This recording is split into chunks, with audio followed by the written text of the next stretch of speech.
welcome back. So, we were discussing about effective stress and effective strain. So, let me rewrite some of the equations that we discussed yesterday. So, if you are talking about von Mises, we talked about effective stress and we came to the relation that we are talking about stress. So, effective stress is equal to 1 over 2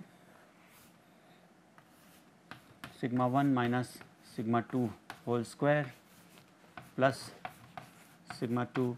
You remember we came to this form because this is also the form for the yielding criterion for von Mises. So, this is the effective stress in von Mises and the effective strain that we came to.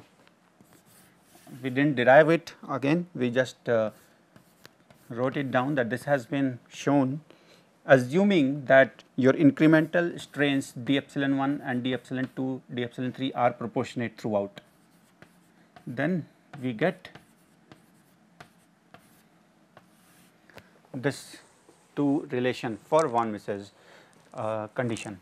For Tresca also we said that there is effective stress and that effective stress is nothing but sigma 1 minus sigma 3. And we said that there is a particular reason why we have 1 over 2 over here.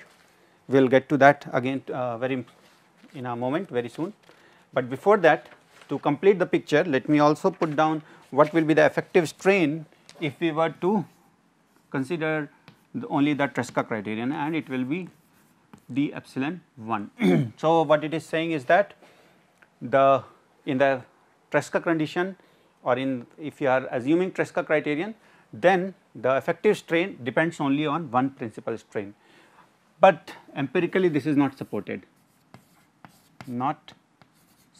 empirically. Therefore, what you will see is that this Tresca condition for or the effective stress and strain under the Tresca criterion is not used very often, and what is used is von Mises criterion. Now, coming to the point on why we are using 1 over 2 and 2 over 3, we can understand the form of the equation. It has to be of the same form as our yielding criterion, but why do we have to have 1 by 2 and so on. Now, let us consider simple tensile condition or tensile test. Okay. So, in tensile test your sigma 1 is not equal to 0, sigma 2 is equal to sigma 3 is equal to 0. Epsilon 1 is not equal to 0, and we can add the non compressibility rule, which is that not plus, by what I am trying to say is epsilon 1 plus epsilon 2 plus epsilon 3 equal to 0, and since epsilon 2 and epsilon 3 which are on the perpendicular or on the transverse sides, they will be of equal magnitude, you can show that epsilon 2 equal to epsilon 3 is equal to minus epsilon 1 by 2.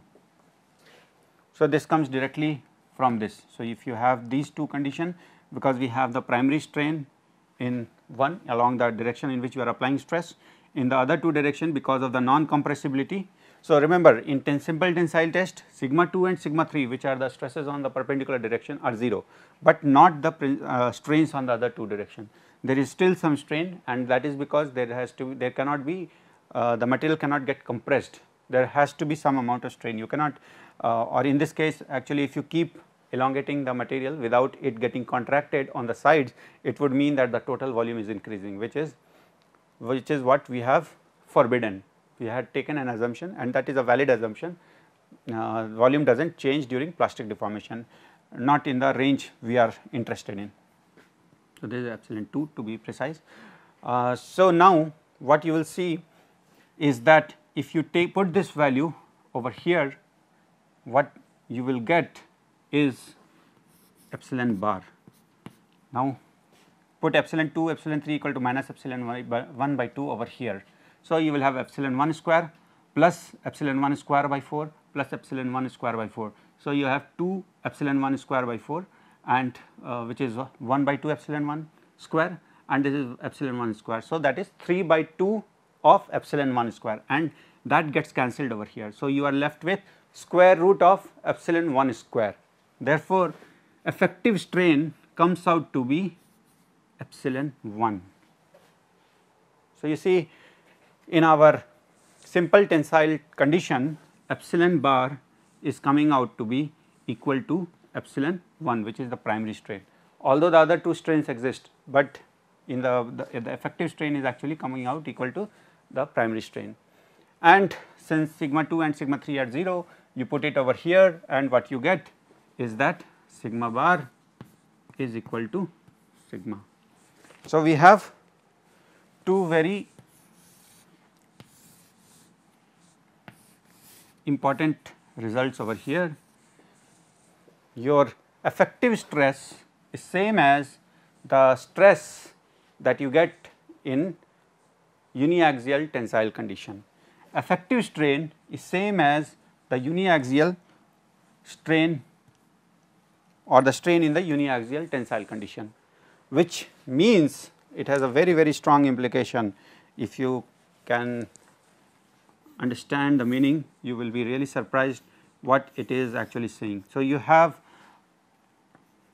sigma true versus epsilon true, the stress strain curve, let us say for a simple tensile test. So you do the tensile test, and somewhere over here you have the UTS. Remember, this is true stress, true strain. So the curve does not come down, it keeps on increasing. Remember, the load will keep increasing. So after the UTS also there is increase. We are not we have not talked about the real equation that will describe this, but the curve or the actual stress will keep on increasing. Let us not get into the details of that, but the stress is increasing, that is all is suffice to say.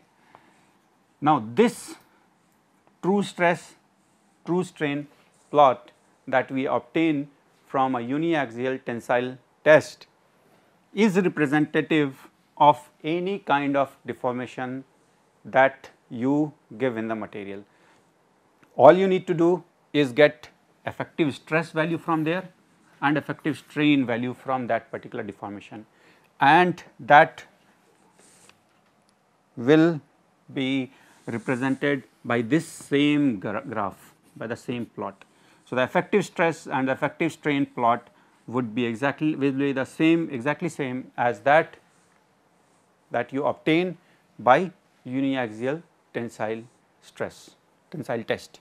So the sigma true, epsilon true for a uniaxial tensile is same as the sigma epsilon and sigma bar or the sigma effective and strain effective for any kind of deformation. So that is the importance of putting in these numbers 1 by 2 and 2 by 3, because it is because of this we do not have to put any factor. Otherwise, what would have happened if there were no factor over there? You may have ended up with a factor on this sigma bar with respect to sigma true, and therefore, although the form of the curve would have been same, it would have been shifted or it would have been multiplied by some factor. But since it is a constant value, why not start with our definition such that these two overlap. So that was the idea behind putting on these factors. So that is like I said, a very important relation that we obtain, and this is again, do not forget that we are obtaining all this under von Mises criterion. We are not dealing with Tresca, because I said like I said that the effective strain relation that is given for Tresca is not supported empirically. So it is not dealt with, or it is not studied or researched to that extent. Now let us get to another aspect of this, which is, now we have looked at the stresses, strain, effective stress, effective strain, and how our true stress, true strain plot of a tensile curve can also represent the deformation under multi-axial stress strain condition. So, that part is covered. Now, we are in a very good position to be able to predict what will be the stress or what stress will be required for a given strain. Okay, so, that is done, but now what you would see is that there is even let us say somewhere over here you get yielding.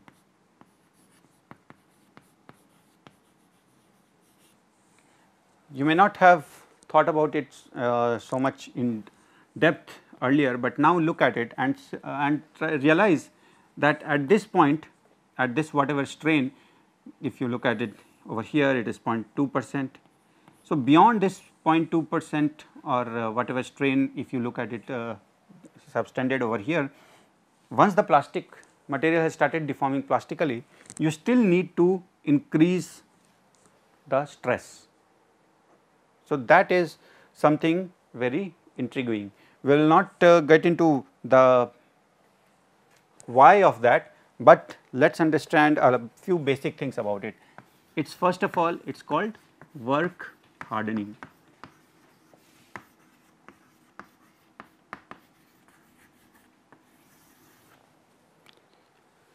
So, whenever metals are plastically deformed,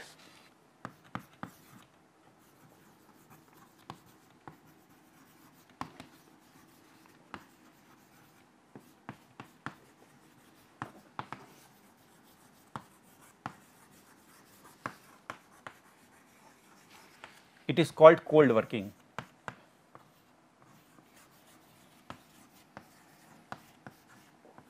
Provided the temperature is less than 0.3 Tm. I have not yet described what is Tm, but this is melting point and we are more interested in the homologous temperature. We will get to those things a little bit later on, but for now just realize that when the temperature is less than 0.3 Tm, which is the melting point of the material. So, 0.3 times of the melting point of the material, and if you are deforming it plastically, then it is called cold working. Now, when you are doing cold working, what happens is that strength, and this is for to understand it in greater detail, you need to understand mechanical behavior of materials, but we are not getting into those details in this particular course, because it is altogether a different subject, but we will just give you idea enough so that you can apply it. Now, strength of a material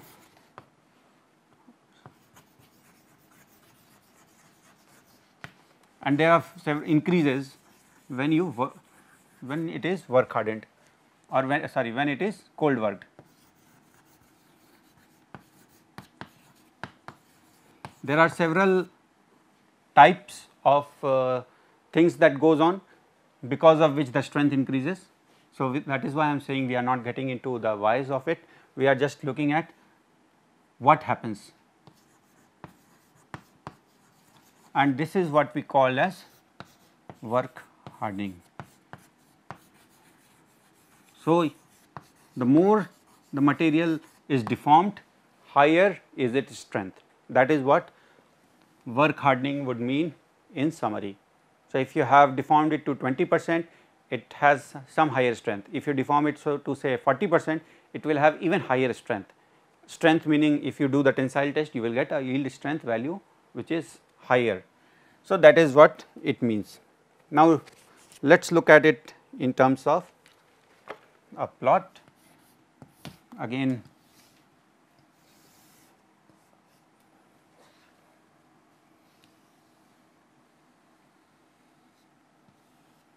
so let us say again we are doing, now we can do simple tensile test, but of course, we know that it has greater significance. It will also imply the deformation behavior of at under a multi-axial condition. So,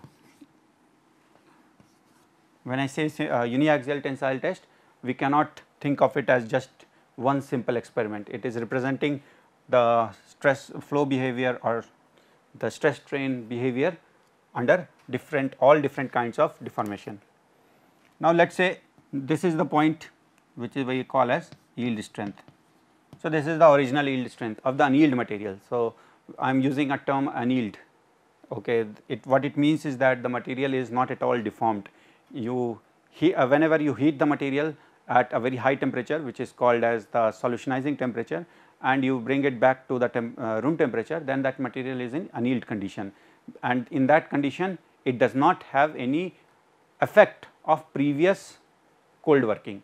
So, even if you may have done any kind of deformation, that effect does not carry over if you have done annealing.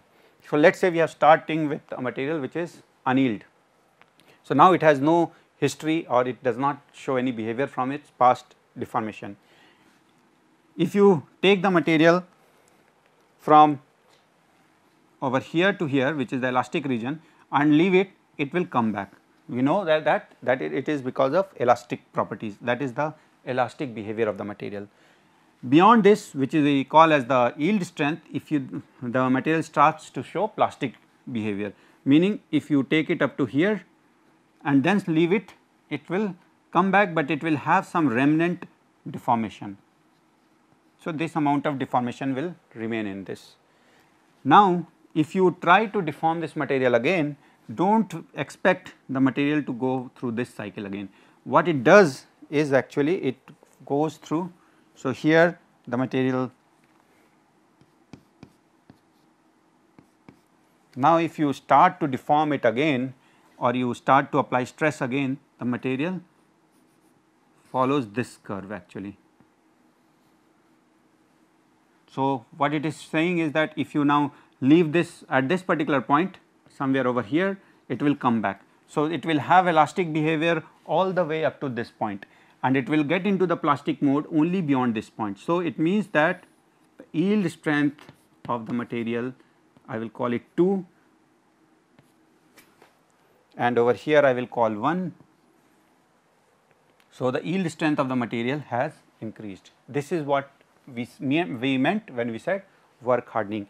This material has been left with so much of plastic deformation. So, now when you try to deform it, you will need additional or a higher amount of stress to deform it, to be able to plastically deform it, and this is what is called this additional amount of load or stress that you need to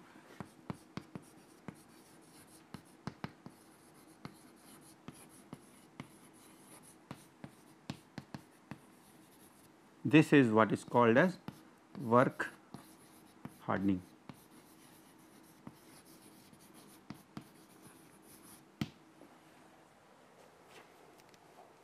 Now, once we know this work hardening behavior, there is a related concept which is called flow behavior or flow curve. It is nothing but just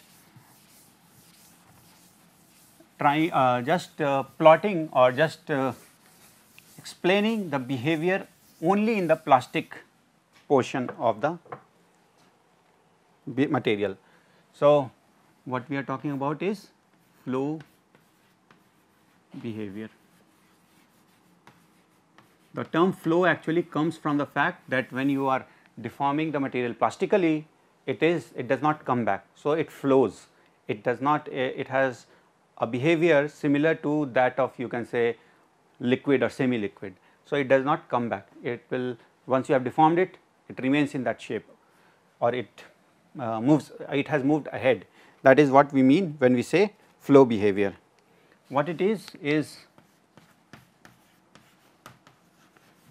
basically plot of change in yield stress. So, you saw that the yield stress is increasing. The increase in the fact that the yield stress increases is called work hardening. Now, if you plot that yield stress or you take the loci of that yield stress with increasing plastic deformation,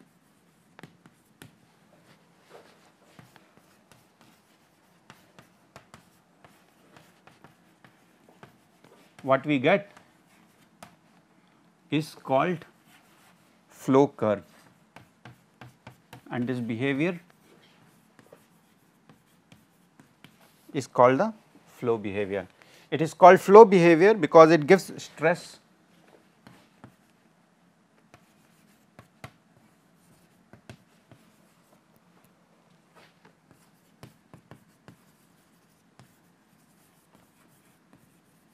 required to make the material flow plastically.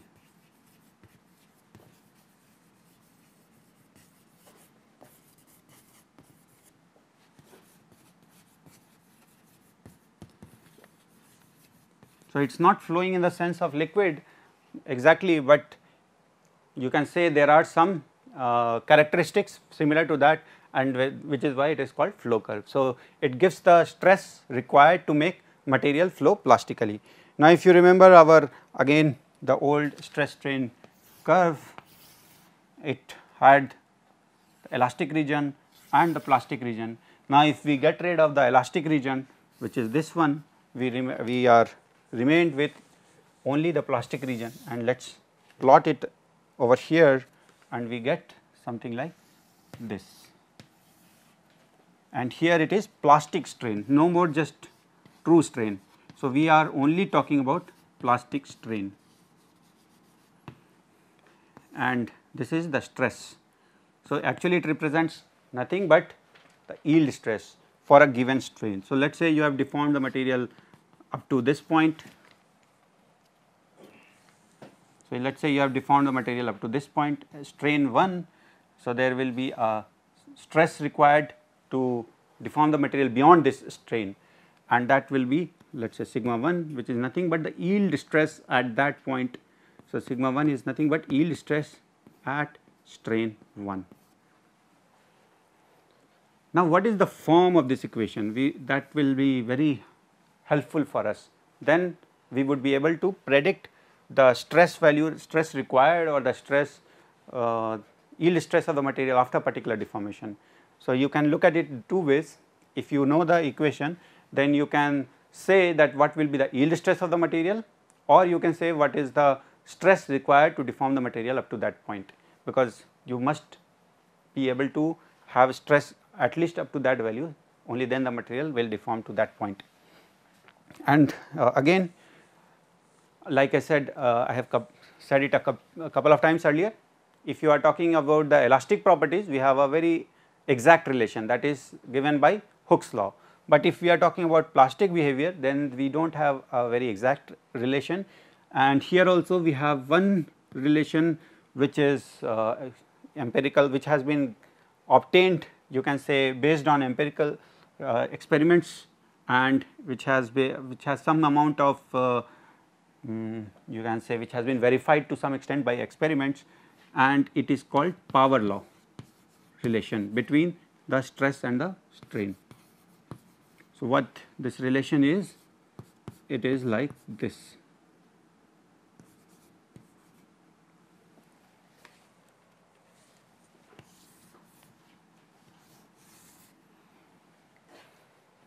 So, if you put this strain over here, you will get this stress over here. So, like I said, it is giving you two things. One, what is the yield stress after you have deformed it to this extent, and what is the stress you must be able to apply before you can get to this deformation.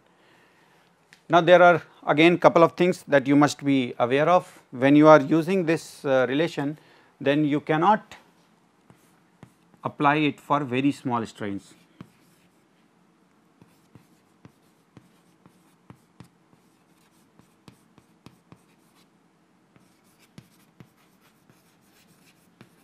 For example, never try to estimate the yield strength of the unyielded material from this by using strain equal to 0.2% or which is 0.002.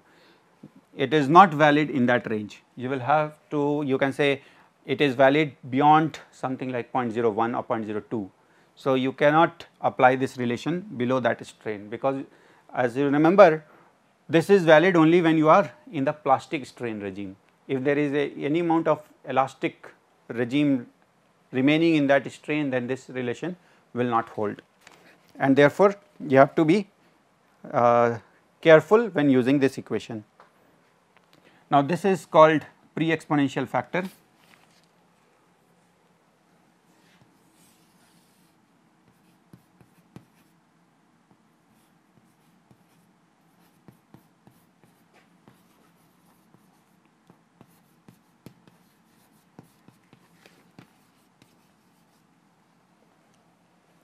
and N is called strain sensitivity.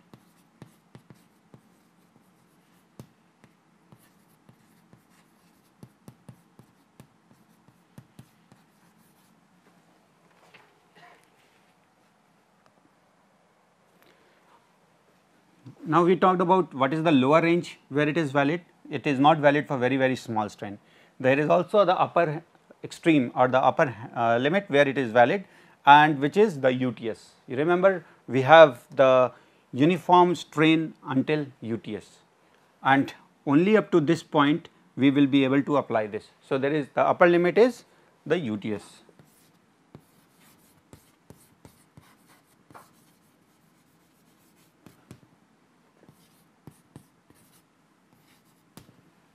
So, one should be able to apply this in range between this.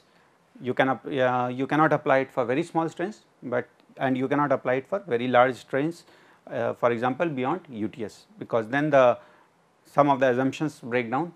We are no longer in the range of uniform elongation or uniform deformation. Now, with that, let us look at some additional facts or how to deal with this power law relation in a little bit more detail.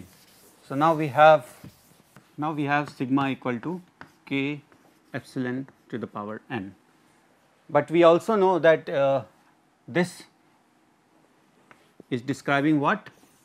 Our flow behavior from, let us say uniaxial tensile stress strain, and we also know that this sigma true epsilon true is also equal to sigma effective and epsilon effective or strain effective, which is represented by the same curve. Therefore, this relation can now be also be written as stress effective is equal to k times strain effective times n. So, now we are in a position to also describe this relation for multi-axial deformation.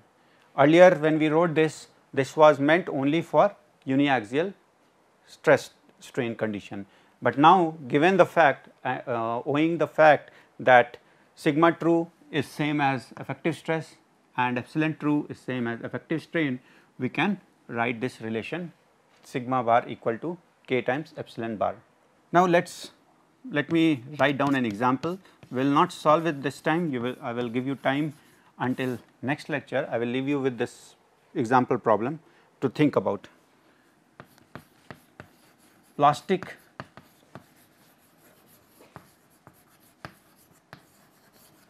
of a metal is given by sigma equal to 500 epsilon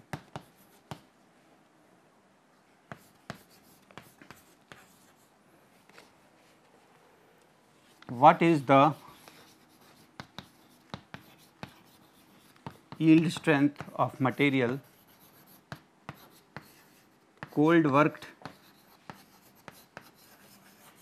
to area reduction of R equal to 0.3, meaning 30% reduction in area,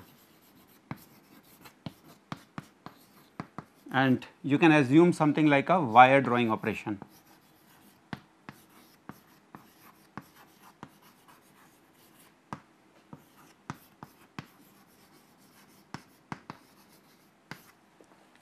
So, given this relation, find out the yield strength of the material. Yield strength meaning nothing but apply this after finding the strain value. So, once you are able to find the strain value, you can find what will be the stress, which is the yield stress after such deformation. So, try solving it and we will solve it in the next class. So, if you are able to solve it, then you will be, or at least you try to solve it, it will give you a good feel of the numbers. So, we will see you in the next class. Thanks.